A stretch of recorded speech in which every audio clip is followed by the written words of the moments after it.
Well, the time has finally come to take some voltage readings. I've reassembled the boards of the Pixicam after replacing all of the electrolytic capacitors, and this will be the first power on test. I don't expect any smoke. I measured no shorts to ground on any of the power rails, so those are open, at least circuit-wise. They're not going to short out. And so without wasting any more time, let's hit it with juice and see if anything explodes.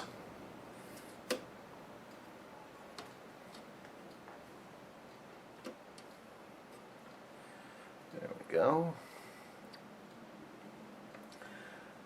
The NE2 bulb has lit, indicating there's DC present.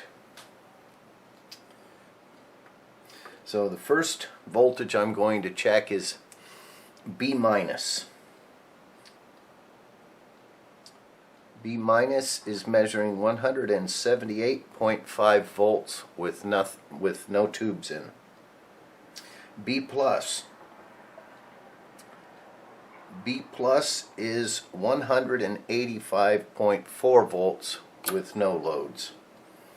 What I've called high voltage, which is the circuit with the two diodes in series on the schematic, that is producing 626 volts.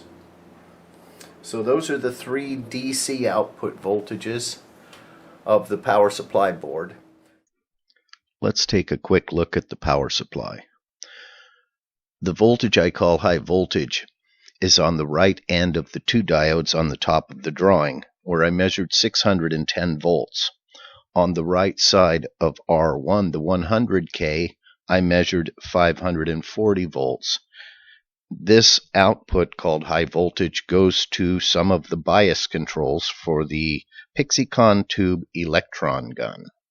The next thing to check is the 6.3 volt AC from the main power transformer for the tube heaters.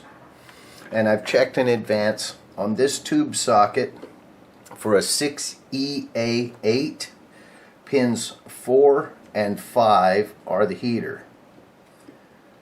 The heater winding on the transformer is outputting 7.15 volts, open circuit, no load. All of these numbers are good and within range, so we will be going on to the next stage, which is to put in the tubes, let them warm up, and measure the voltages again under load. All of the tubes are reinstalled in the camera now, for the first time since I removed them to clean the circuit boards and replace the capacitors. So let's turn on the juice and see if the heaters light up or if anything explodes. So far so good. Tubes are all lighting. Give them a few more seconds and we'll check those DC voltages again. Well, let's start with the heater voltage on pins 4 and 5 of this tube here.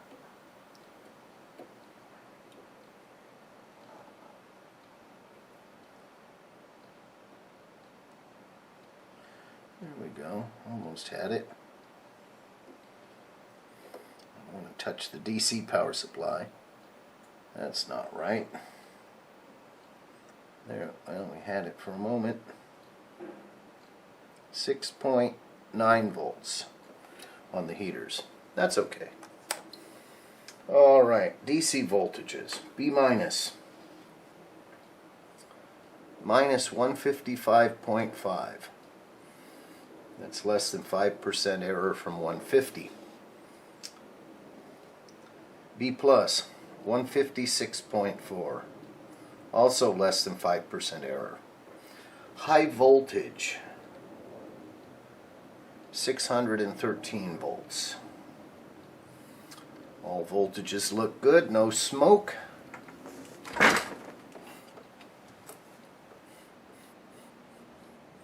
I'm smelling for hot parts. No hot parts. At least not on top. So there's the Pixicam circuits fired up for the first time in quite a while, no doubt.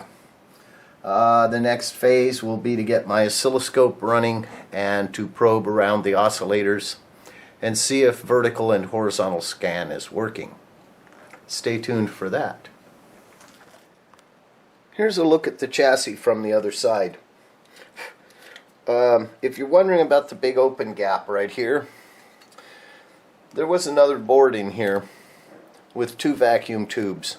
This is an RF modulator.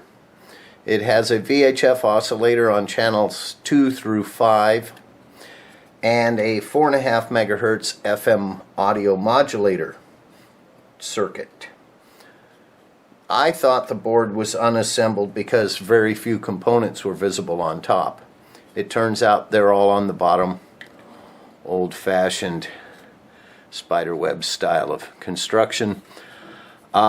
This being a radio transmitter of significant power output, probably a watt or more in the worst case, 0 in the typical case, but at any rate, I don't need this thing broadcasting an illegal signal while I'm testing the camera, and as it's an accessory, I am not going to pursue this. So this would be a VHF audio video modulator circa 1959. In that era, this would be a completely illegal device.